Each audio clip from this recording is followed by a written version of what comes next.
अस्सलामुअलैकुम, welcome to a new video on इनका YouTube channel. जैसा कि आप लोगों को पता है कि पीपीएससी की तरफ से लेक्चरर की जॉब्स जल्द अनाउंस होने वाली हैं। पीपीएससी की वेबसाइट के ऊपर अपकमिंग के अंदर उनको शो कर दिया गया है। इसका मतलब है कि अब कुछ ही डेज़ के अंदर इसकी एडवर्टीजमेंट जो है उसको पब्लिश कर दिया जाएगा। तो पीपीएससी की तरफ से डिफरेंट सब्जेक्ट्स के लिए लेक्चरर की जॉब अनाउंस की जा रही हैं। वो कौन कौन से सब्जेक्ट्स हैं उसके लिए मैंने एक अलग वीडियो अपलोड कर दी है। उसके अंदर आप देख सकते हैं कि उसमें कौन कौन से सब्जेक्ट शामिल हैं और किस किस सब्जेक्ट के लिए कितनी कितनी नंबर ऑफ़ पोस्ट आ रही है। इसके अलावा पीपीएससी का जो कंप्लीट सिलेक्शन प्रोसीजर है उसके ऊपर भी मैंने एक वीडियो बनाई है, टेस्ट के अंदर अपेयर होने से लेके और फिर आपके फाइनल इंटरव्यू तक और फाइनल सिलेक्शन तक क्या क्या स्टेप्स होते हैं और किस किस तरह से आपके एकेडमिक मार्क्स कैलकुलेट होते हैं, किस तरह से टेस्ट के मार्क्स कैलकुलेट होते हैं, किस तरह से इंटरव्यू के मार्क्स कैलकुलेट होते हैं। वो सारा का सारा प्रोसीजर फाइनल मेरिट लिस्ट तक वो भी मैंने एक सेपरेट वीडियो के अंदर अपलोड कर दिए, वो भी आप लोग देख सकते हैं। तो इस स्पेसिफिक वीडियो के अंदर हमने बात करनी है लेक्चरर कंप्यूटर साइंस के बारे में। लेक्चरर कंप्यूटर साइंस का सिलेबस और उसका एलिजिबिलिटी क्राइटेरिया क्या है, कौन कौन उसके अंदर अप्लाई कर सकते हैं, एज लिमिट्स क्या हैं और फिर उसके बाद उसका टेस्ट का सिलेबस कैसे होगा। तो हम स्टार्ट करते हैं सबसे पहले पोस्ट ब्रेकअप से। पोस्ट ब्रेकअप कैसे है कि मेल की 40 पोस्ट आ रही हैं और फीमेल की 60 हैं। फिर मेल के अंदर फर्दर 37 ओपन मेरिट की हैं, 1 डिसेबल कोटा की और 2 मिनॉरिटी कोटा की हैं।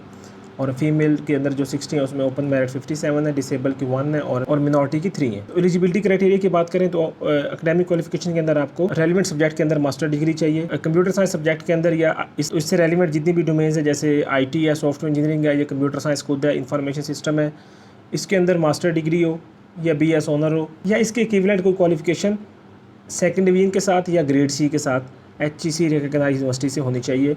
सिंपली क्या है कि 16 year education in computer science, IT और सॉफ्टवेयर इंजीनियरिंग और इंफॉर्मेशन सिस्टम्स या इससे इक्विवेलेंट कोई क्वालिफिकेशन अगर आपके पास कोई ऐसी क्वालिफिकेशन है जो एचईसी जिसको रिकॉग्नाइज करता है as an equivalent to computer science, तो आप इस पोस्ट के ऊपर अप्लाई कर सकते हैं। एज लिमिट जो है वो मेल के लिए 28 है और उसके साथ 5 ईयर रिलैक्सेशन है, तो टोटल 33 है। फीमेल के लिए 28 है और उसके साथ 8 ईयर्स की रिलैक्सेशन है, तो टोटल जो एज लिमिट है फीमेल के लिए मैक्सिमम वो 36 है। तो ये कुछ बेसिक इसकी रिक्वायरमेंट है जिसमें एकेडमिक क्वालिफिकेशन आ गई और एज लिमिट आ गई। इसके अलावा इसकी प्लेस ऑफ पोस्टिंग की बात करें तो प्लेस ऑफ पोस्टिंग जो एनीवेयर इन पंजाब होती है।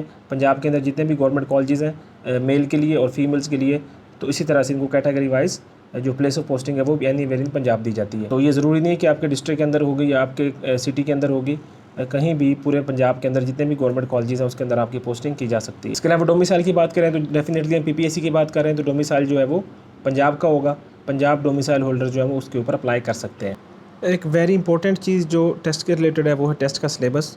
बहुत सारे लोगों का ये क्वेश्चन होता है कि टेस्ट का सिलेबस क्या होगा, टेस्ट पीपीएससी का किस तरह से होता है। तो 100 मार्क्स का टोटल टेस्ट होता है जिसके अंदर 20 मार्क्स जो है वो जनरल एबिलिटी के होते हैं और 80 मार्क्स जो है वो सब्जेक्ट रिलेटेड होते हैं। पीपीएससी के अंदर नेगेटिव मार्किंग जो है वो 0.25 मार्क्स की होती है कि अगर आप एक क्वेश्चन गलत मार्क कर देते हैं तो उसकी जो कटिंग है वो 1.25 मार्क्स कट होते हैं। तो ये भी एक इंपॉर्टेंट पॉइंट है। जो लोग जिनका ये फर्स्ट अपेयरेंस होगी टेस्ट के अंदर उनके लिए इंपॉर्टेंट है कि जो पीपीएससी का टेस्ट होता है हमेशा उसके अंदर 0.25 की नेगेटिव मार्किंग भी होती है।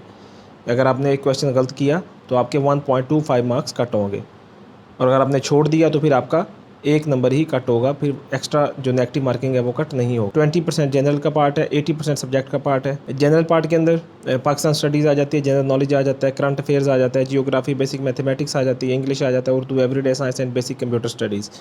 अब कंप्यूटर साइंस का टेस्ट आप दे रहे हैं फिर भी बेसिक कंप्यूटर स्टडीज़ के भी क्वेश्चन जनरल पार्ट के अंदर इंक्लूड होते हैं, 2 से 3 क्वेश्चन। अब ये टोटल 9 से 10 बनते हैं तकरीबन। ये जो मैंने सारे आपको बताइए 20 मार्क्स के अंदर ही आते हैं। मतलब क्या हुआ कि अब 20 मार्क्स के अंदर ये तकरीबन हर जो एक सब्जेक्ट है जैसे जनरल नॉलेज है, पाकिस्तान स्टडीज़ है, करंट अफेयर है, जियोग्राफी है, इसके 2-2 3-3 क्वेश्चन, किसी के 2 किसी के 3 इतने ही होते हैं।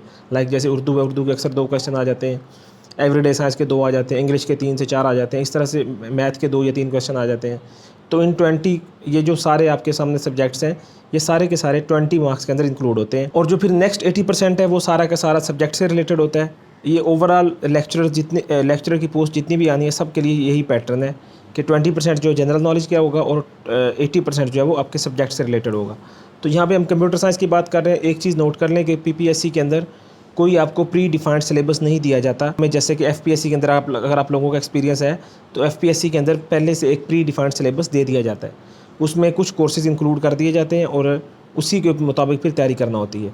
पीपीएससी के अंदर ऐसा कोई सीन नहीं है। पीपीएससी के अंदर आपको टोटल जो आपकी कंप्यूटर साइंस की डोमेन है उसमें से जो इंपॉर्टेंट कोर्सेज जो आप लोगों ने मास्टर्स लेवल पे या ग्रेजुएशन लेवल पे पढ़े होंगे उनमें से टेस्ट दिया जाता है। प्री डिफाइंड, पहले से आपको कोई सिलेबस नहीं बताया जाता, कोई आउटलाइन नहीं बताई जाती। कुछ कोर्सेज ऐसे हैं जो पीपीएससी के हर टेस्ट के अंदर आते हैं और वो कोर्सेज जो हैं वो सारे आप लोगों ने मास्टर्स लेवल पे या ग्रेजुएशन लेवल पे पढ़े होते हैं। तो सिलेबस जो होता है वो मोस्टली ग्रेजुएशन लेवल पे और मास्टर लेवल पे जो हम बुक्स पढ़ते हैं, जो कोर्सेज पढ़ते हैं, उन्हीं में से होता है। और कुछ जो एडवांस फील्ड आजकल जो लेटेस्ट फील्ड है उनमें से भी कुछ ना कुछ क्वेश्चन आ जाते हैं। लेकिन जो ज़्यादा पोर्शन है टेस्ट का, जो सब्जेक्ट रिलेटेड का 80% पोर्शन है, उसमें जो ज़्यादा क्वेश्चन है वो कुछ मास्टर लेवल के सब्जेक्ट्स हैं, वो मैं आपको बताता हूँ उसमें कौन कौन से हैं। उनमें से ही ज़्यादा टेस्ट आता है। जैसे ऑपरेटिंग सिस्टम है, डेटाबेस मैनेजमेंट सिस्टम है, डाटा कम्युनिकेशन एंड नेटवर्किंग है, प्रोग्रामिंग फंडामेंटल्स हैं, इसके अंदर वो भी इंक्लूडेड है, और बेसिक जो प्रोग्रामिंग के कंसेप्ट है वो भी इंक्लूडेड है। और फिर डाटा स्ट्रक्चर एंड एल्गोरिथम्स है, सॉफ्टवेयर इंजीनियरिंग है, computer architecture and assembly language है, और बेसिक्स ऑफ कंप्यूटर साइंस या आईटी, जो इसके बेसिक कंसेप्ट होते हैं वो है। ये कुछ ऐसे कोर्सेज हैं जो ऑलमोस्ट पीपीएससी के हर टेस्ट के अंदर ज़रूर इंक्लूड किए जाते हैं। 80% जो हमारा सिलेबस है सब्जेक्ट रिलेटेड, उसका मैक्सिमम पोर्शन इन सब्जेक्ट्स में से ही आता है। लेकिन ज़रूरी नहीं कि सारा का सारा टेस्ट इनमें से आएगा।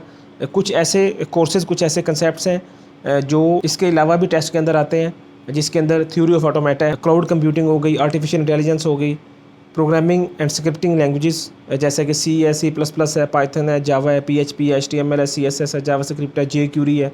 इस तरह से, या जैसे बाकी कंप्यूटर साइंस के कुछ जैसे डाटा वेयर हाउसिंग का एक कोर्स, इस तरह के बैरल ऐसे सारे वो जो आजकल लेटेस्ट सब्जेक्ट्स हैं उनमें से भी क्वेश्चंस आ जाते हैं। लेकिन ये जो मैंने आपको लिस्ट पीछे बताई है 8 सब्जेक्ट्स की, 8 कोर्सेज जो हैं ये तकरीबन हर टेस्ट के अंदर ज़रूर इंक्लूड किए जाते हैं। जो प्रोग्रामिंग लैंग्वेजेस हैं ये डिपेंड करता है एग्जामिनर के ऊपर कि वो उनको इंक्लूड करे या ना करे।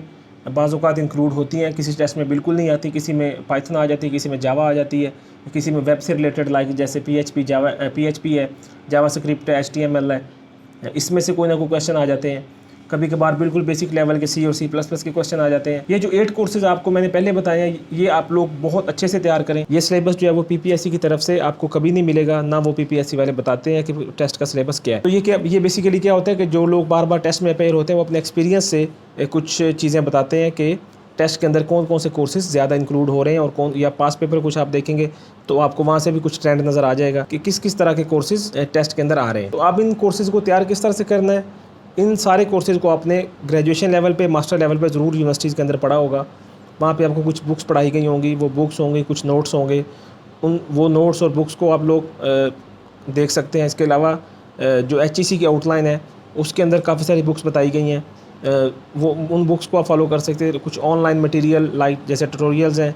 इसके अलावा कोई अगर आपको यूट्यूब से कंटेंट मिलता है, तो बहरहाल आपने ओवरऑल इनको कंसेप्चुअली कवर करना है, इनके कंसेप्ट्स को क्लियर करना है। जो MCQs बुक्स मिलती हैं, ये जो PDF के अंदर आपको मिलते हैं, वो आपकी प्रैक्टिस के लिए अच्छे होते हैं, लेकिन बेहतर है कि आप इनको पहले एक दफ़ा थ्योरेटिकल सारा स्टडी करें, उसके बाद फिर उनके MCQs को तैयार करें। तो पीपीएससी के सिलेबस के बारे में या पीपीएससी लेक्चर कंप्यूटर साइंस के बारे में अगर आपका फर्दर कोई क्वेश्चन है तो आप कमेंट सेक्शन में हमसे पूछ सकते हैं। अगर आपको ये वीडियो पसंद आई है तो हमारे चैनल को सब्सक्राइब कर लें, ताकि आइंदा भी तमाम यूज़फुल वीडियोज़ आप तक पहुँचती रहें।